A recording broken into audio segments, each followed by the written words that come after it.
అందరికీ జై భీమ్. 2 రోజుల క్రితం ఆంధ్రప్రదేశ్లో ఒక కార్యక్రమంలో పివి సునీల్ కుమార్ గారు తెలుసు కదా, ఐపీఎస్ అధికారి. ఆయన ఒక డీజీ అంటే డీజీపీ క్యాడర్లో ఉన్నటువంటి వ్యక్తి అనమాట. అయితే రఘురామకృష్ణరాజు గారి విషయంలో ఆయన తప్పుగా వ్యవహరించారంటూ ఆయన మీద ఆంధ్రప్రదేశ్ ప్రభుత్వం వేటేసింది.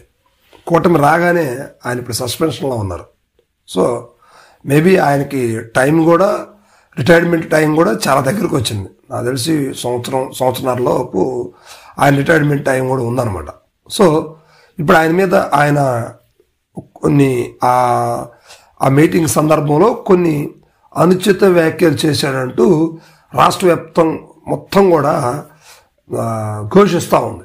ఏంటంటే కాపులు వర్సెస్ దళితులు, అంటే మెయిన్గా మాలలు. మొట్టమొదటిగా రాష్ట్రంలో కాపులు ఎక్కువ, ఆ సామాజిక వర్గం ఓటర్లు జనాభా ఎక్కువ ఉన్నారు. రెండవదిగా మాలలు ఉన్నారు. సో అందువల్ల ముఖ్యమంత్రి పదవి కాపులు నెరవేరిస్తే ఉప ముఖ్యమంత్రిగా 5 ఏళ్ల పాటు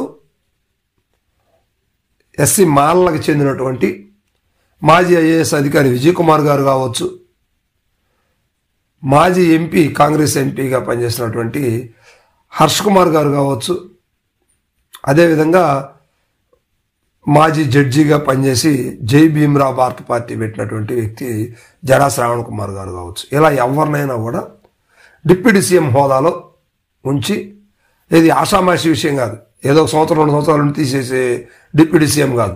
ఒక పవర్ఫుల్ సీఎం క్యాడర్ ఎంత ఉంటుందో అదే రేంజ్ తోటి డిప్యూటీ సీఎం క్యాడర్ని కూడా దళితుల్లో ఎస్సీలకి ఇవ్వాలి అనే ఒక మాట అయితే ఆయన చెప్పాడు. తర్వాత పివి సునీల్ కుమార్ గారి ఆదర్శం కూడా ఏంటంటే దళితులకు అన్యాయం జరుగుతూ ఉంది ఎనీ పార్టీలో కూడా. అందుకని దగ్గర 300-400 ఓట్లు పైగా ఉన్నటువంటి గ్రామాలు, కాలనీలని పూర్తి స్థాయిలో ఒక సపరేట్ పంచాయతీగా విడగొట్టాలని చెప్పేసి ఆయన ఎప్పటి నుంచో ఎయిమ్ అనే అంబేద్కర్ ఇండియా మిషన్ అనే సంస్థ ద్వారా పలు రకాల నివేదనలు కూడా హైకోర్టు, సుప్రీంకోర్టులో కూడా ఇవ్వడం జరిగింది. సో అది ఆయన పవర్లో ఉండి, అంటే ఒక ఐపీఎస్ అధికారిగా అఖిల భారత సర్వీసుల్లో పనిచేస్తూ అలాంటి ఆర్గనైజేషన్ పెట్టకూడదనే వాదనలు కూడా నడుస్తూనే ఉన్నాయి అనుకోండి. సరే, ఏదైనా మంచి కోసం చేసేటువంటి పనిలో చేతైతే సహాయం చేయాలి, లేకపోతే వదిలేసేయాలి. కానీ ఇప్పుడు ఆయన మీద బాగా ట్రోల్ చేస్తూ ఉన్నారు 2 రోజుల నుంచి. అయితే పివి సునీల్ కుమార్ గారు చేసినటువంటి తప్పు ఏంటి అంటే, ఒక ఐపీఎస్ అధికారిగా ఉండి ఒక ఆర్గనైజేషన్ పెట్టి ఎంతోమందికి సేవ చేయడం తప్ప? అది తప్పని ఎవరు అనరు.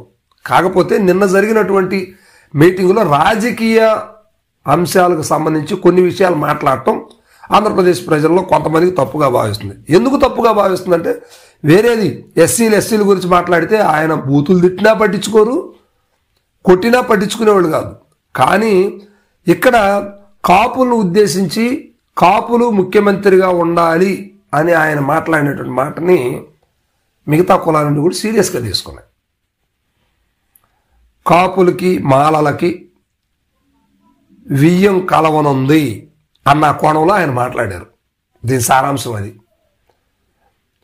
సో ఇలాంటి సందర్భాల్లో మరి రెడ్లు ఉన్నారు, కమ్మలు ఉన్నారు, మిగతా బీసీ కమ్యూనిటీలో చాలామంది రకాల కులాల వాళ్ళు ఉన్నారు. వీళ్ళందరూ కూడా అది గుచ్చుకున్నట్టుంది. ఆయన మీద బాగా ట్రోల్ చేస్తూ ఉన్నారు, గట్టిగా మాట్లాడుతూ ఉన్నారు. ఆయన ఎయిమ్స్ ఇండియా పెట్టింది దళిత బహుజనులకి బలం చేకూర్చాలని, అణగారిపోతున్నటువంటి కులాలని ఎక్కదీయటానికి. ఎంతోమందికి ఆ సంస్థ ద్వారా ఆయన సహాయ సహకారాలు అందిస్తూ ఉన్నారు. దానివల్ల తప్పి ఏం కనిపిస్తుంది అనేది నాకైతే అర్థం కావట్లేదు. సో ఏం పెట్టడం తప్పు అనేది ఎంతవరకు కరెక్టో వివరించి చెప్పాలి కదా. ఐపీఎస్ అధికారి అయినంత మాత్రం ఒక ఆర్గనైజేషన్, ఒక ట్రస్ట్ పెట్టుకోకూడదా? దాని ద్వారా సేవా కార్యక్రమాలు అందించకూడదా?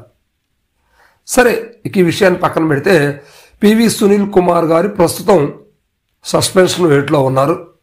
మేబీ పోస్ట్ రావచ్చు, రాకపోవచ్చు. సమయం కూడా చాలా దగ్గరకు వచ్చింది. సంవత్సరంలో ఆయన రిటైర్డ్ అవ్వకపోతున్నారు. మరి ఇలాంటప్పుడు ఒక ఆర్గనైజేషన్ పెట్టుకోవడం తప్పేంటి అనేది ఆయన అభిమానులు చాలామంది మాట్లాడుతూ ఉన్నారు. రాష్ట్ర వ్యాప్తంగా కూడా ఆయనకి చాలామంది అభిమానులు ఉన్నారు.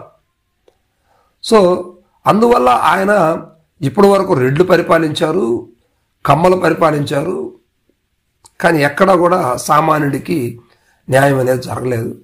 ఇప్పుడు కాపుని ముఖ్యమంత్రిగా చేసి ఉప ముఖ్యమంత్రిగా మాలల్లో మంచి విద్యావేత్తలైనటువంటి వాళ్ళు సమర్థులు చాలామంది ఉన్నారు, వారికి ఇస్తే సరిపోతుంది అనే మాటలైతే ఆయన మాట్లాడడం జరిగింది. దీన్ని బేస్ చేసుకుని కొన్ని కులాల వాళ్ళు దాన్ని హైడ్ చేసి అఖిల భారత సర్వీసుల్లో ఉంటే మాట్లాడకూడదు, అది చాలా తప్పు, వాళ్ళు ఇలా చేశారు అలా చేశారు, మేబీ రేపు అరెస్ట్ అయినా అవుతారు అనే అనవసర వ్యాఖ్యలన్నీ చేస్తూ ఉన్నారు. ఏం చేసినా ఆయన చేసింది మంచి పని, తప్పు అయితే కాదు కదా. దాని గురించి ఎందుకు? ఒకవేళ ఆయన అధికార దుర్వినియోగం చేసి రఘురామకృష్ణరాజు గారు లాంటి కేసు విషయాల్లో ఒకళ్ళతా బుచ్చుకొని ఆయన అత్యుత్సాహం చూపితే దాని మీద ఒక ఎంక్వైరీ కమిషన్ ఉంది, ఆల్రెడీ సిట్టో ఏదో నడుస్తూ ఉంది దాని మీద. అది నిజమని తేలితే ఆయన సస్పెండ్ అవుతారు. అంతేగాని అక్కడ ఏమీ లేకుండానే మనమే నిర్ధారించుకొని జడ్జిమెంట్ ఇచ్చేయటం కరెక్ట్ అయితే కాదు. సో ఎయిమ్ సంస్థ అధినేత పివి సునీల్ కుమార్ ఐపీఎస్ గారు ఈ వ్యాఖ్యలు చేయడంతో రాష్ట్రంలో కొంతమంది ఒకసారి ఉలిక్కి పడ్డారు. మరేమో కమ్మలేమో కాపులేమో మేము చిన్న కమ్మలం మీరు పెద్ద కమ్మలో అని చెప్పేసి కాపులే మాట్లాడుకోవచ్చు, వాళ్ళు ఏ స్థాయిలో ఉన్నప్పుడు కూడా, ఎమ్మెల్యే కావచ్చు, మంత్రులు కావచ్చు, ముఖ్యమంత్రులు కావచ్చు. కానీ ఒక దళితుడు ఆ మాట మాట్లాడితే మాత్రం తప్పు వచ్చింది వీళ్ళకి. ఏ రాజకీయాలు ఏంటి ఇవన్నీ? సరే ఆలోచించండి.